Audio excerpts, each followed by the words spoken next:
గద్దరవాడు అనగానే మనకు గుర్తొచ్చేది ఏందంటే, పొడుస్తున్న పొద్దు మీద నడుస్తున్న కాలమా పోరు తెలంగాణమా.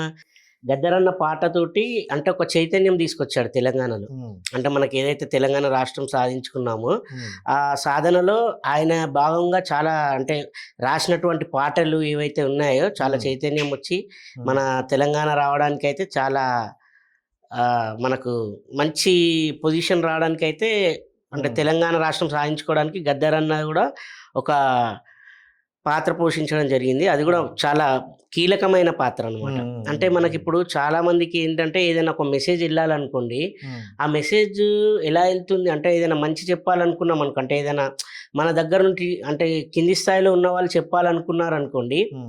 పై స్థాయి వాళ్ళకెళ్ళాలంటే మామూలుగా చెప్తే ఎళ్ళదు. అవును. అదొక పాట రూపంలో గానీ అండ్ ఇలాంటి ఏవైతే కవిత్వాలుంటాయో కవిత్వాలు రాస్తారు గదా! హ్మ్. హ్మ్. కవితాలు. హ్మ్. హ్మ్. అట్లాంటి వాటి వల్ల మనకు ఈజీగా ఎళ్ళిపోతుందనమాట. హ్మ్. పబ్లిక్‌లోకి గూడా ఎళ్ళిపోతుంది.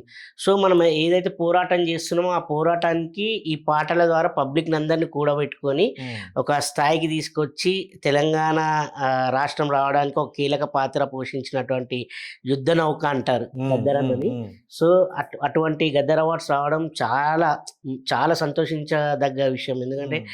గద్దర్ అవార్డ్స్ అంటే తెలంగాణ ఇప్పుడు మన తెలంగాణ రాష్ట్రం చేపట్టినటువంటి గద్దర్ అవార్డ్స్